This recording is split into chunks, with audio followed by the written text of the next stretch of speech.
What's up, guys? Welcome back to Danny Talks Football right here on YouTube. I'm Daniel and we are back with another video. On Saturday afternoon, we did a live stream watch along of the Manchester City versus Manchester United FA Cup final.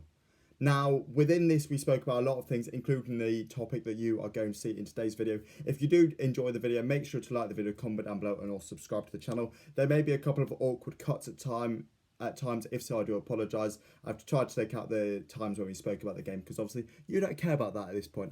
If you do enjoy the video, yeah, make sure to like the video and yeah, enjoy the video. However, it's time to look at when maybe our predictions weren't so good so far this season, because I have some start of the season Premier League predictions with us. These aren't particularly good, as I don't think anybody's predictions have been this season, but before we do get into those predictions, we do need to give out some awards for the Premier League season, because we need to award these awards to people so that we can react to how badly we predicted them. And I'm going to give you a warning, these are shocking. Let's start off with the player of the season. Charlie, who do you think's been the player of the season this season? I would say Haaland, obviously. Haaland. 36 goals. Maybe if Arsenal won the league, I would have edged towards Odegaard. Okay. I think just because they've got it over the line, definitely Haaland. Fair enough. And then Essie, what do you think for the player of the season? Definitely Haaland, especially for breaking the goal record as well. For sure, yeah. So I think that plays like a massive part. Yeah. Yeah, fair enough. And yeah, it's a treble for me there. I think Haaland definitely deserves player of the season, and he did get it. So that works quite well, doesn't it? Young player of the season here. Now, there's been a lot of debate around young player of the season because you've got to be like 23, and 23 isn't a young player anymore. But who do you think should have got young player of the season? Are we talking about the actual Sky Sports one? So No. Who do you think should have got young player of the season? I think it definitely should have been Saka. Saka. Because obviously they've given it to, what did Odegaard win it? They've given it to Haaland, because apparently Haaland is a young player. No, He's got two. That's mad. I think it's definitely Saka. It should be under 21s, but Saka this year, I think he's Saka, had yeah. 13 goals and about the same amount of assists. He's definitely had a lot of. Might need to fact check me there. But he's definitely had a lot of goals and assists this year. He's been instrumental to that brilliant Arsenal side. So yeah, I'm going to give it to Saka 100%. I think Odegaard does count as a young player, but I'm not going to give it to Odegaard. Just in case. Yeah. People do forget Haaland is still 22 years old, so obviously he's below that threshold of 23. We'll try not to give it Haaland, don't we? That's just a little bit boring. Who is your young player of the I was season? thinking Saka as well. Yeah, He's Saka. been really key to Arsenal's race for the title, even though they failed to win it. But I think he's been very good this season. For sure, and for me, again, I've got to give it to Saka. However, I do want to give a massive shout out to Caicedo. I think Caicedo of Brighton has been absolutely excellent this season and will be well deserving of his big money move this summer. Then we've got manager of the season.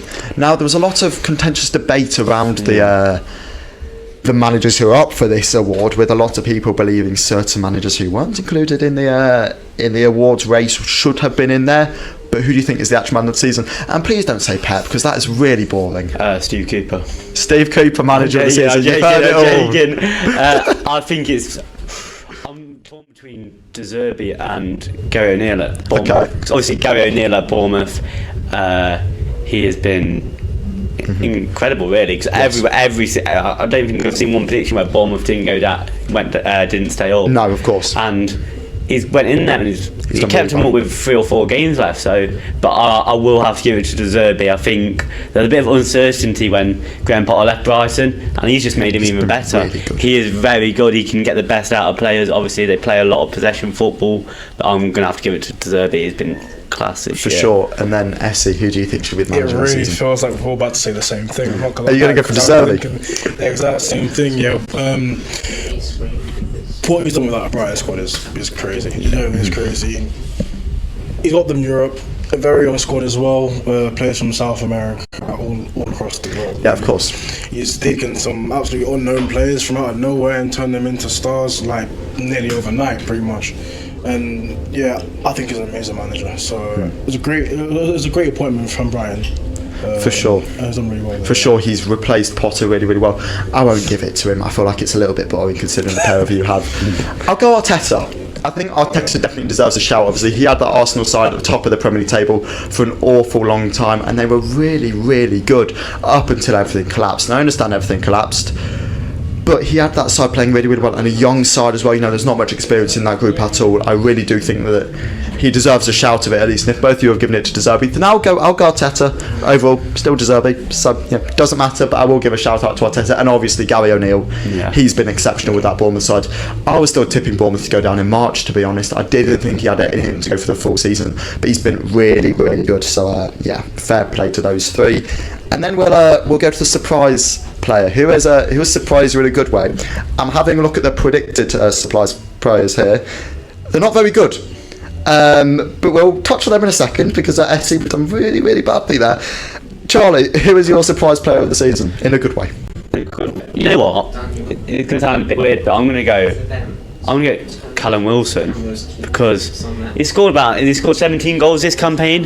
He hasn't been injured, and he's just been, with all the money that Newcastle have spent, he's still remained there for striker, even with Isaac coming in. I think Callum Wilson's been very surprising for me. I thought maybe he'll chip in with 6 or 7 goals off the bench, but 16, 17 goals is a very good Premier League campaign for a striker at a club that's just free spending money now. For sure. So I think it's an exceptional achievement for them. I think Callum Wilson is a very good shout because people are expecting Isaac to take over from him this summer. And he's been really, really good. Essie, what are you saying for your surprise player of the season? Right, hear me out, right? Right, here we go. I'm expecting something awful here. No. Matt Haaland. Only because I really thought that he'd had a really slow start. I thought that he'd take a while to adjust to the pace of he's been straight away. Premier League straight away. He's just been straight on it from day one. Like it's just clicked for him. I really don't know how, but fair play to him because he's been amazing. So it really did surprise me as well. First season and a goal record. He's been really, really good. Really, really good. Crazy. And you're looking at what people said before the start of the season. We'll touch on a certain Rory Jennings saying, it would be a disgrace to the establishment if he scored 20 goals. He's absolutely smashed that. And I think Haaland has adjusted to this league really, really well. A lot of people did expect him to struggle, so I do think that's a fair shout. Who do I think has been the surprise player of the season?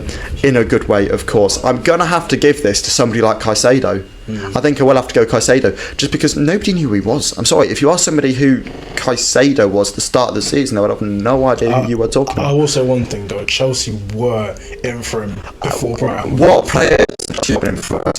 Exactly. I think Caicedo has been absolutely excellent all season, and he's really, really led this Brighton side to Europe. This was a player who was about $3,500 for the first half of the season per week. That is nothing for a Premier League footballer. Caicedo has been exceptional for this Brighton side for the entire season, and I'll have to give it to him. However, we're going to have to come to a consensus. Who are we going to give to the surprise player of the season 2 in total?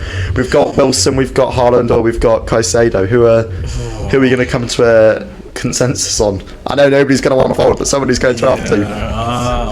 I'm thinking. I'm probably just going to give it to Haaland. Obviously, all right, we'll give it to Haaland. We'll give it to Haaland. Fair enough. And the most disappointing player, the final one of the awards. Who's been the most disappointing this season, Charlie? I'm going to edge towards Darwin Nunez. Okay. He came in, I was expecting. I know Liverpool haven't had a great season, but he came in. People thought he was going to be a top up there with Haaland, and he's only scored 7 or 8 goals this year. Missed a lot of big chances at 75 million. Obviously, he could prove me wrong, and I hope he proves me wrong because I think he's an exceptional player when he wants to be. But I think he should be flop my season. For sure. Essie, who do you think's been the most disappointing player this season? I'm not going to lie, it's going to have to be a Chelsea player for me. Of course it is. It's going to have to be Kai Havertz. Is it? Ooh. Kai Havertz has been... I beg to differ on that. Kai Havertz has been poor, and as a Chelsea fan, just having to watch it's really frustrating because I know obviously he's not a striker, right?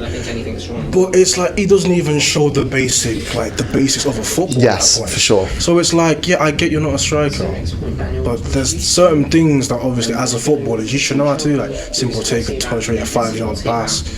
Just being able to control the ball in general. It just seems like he just couldn't do that this season. Now, I'm going to have to go for Koulibaly, and there's a reason I'm going for Koulibaly. Your player of the season, Essie, was going to be Koulibaly. Your predicted player of the season was going to be Koulibaly. The fall off from that to what he's been has been abysmal. And I think you're going to have to go with me here on this one, because you predicted Koulibaly to be player of the season, and he has been nowhere near one of Chelsea's best players, never mind one of the players of the season. Yeah, I'm not going to lie, until last night I completely forgot about how I even said that, to be fair. Yeah, I reminded you, and the reaction was not particularly pleased. A general consensus here, who are we going to go for? I'm going to go Koulibaly. Koulibaly, Yeah, right, thinking about Koulibaly. Koulibaly has been awful this year. We've got a 3 for Koulibaly.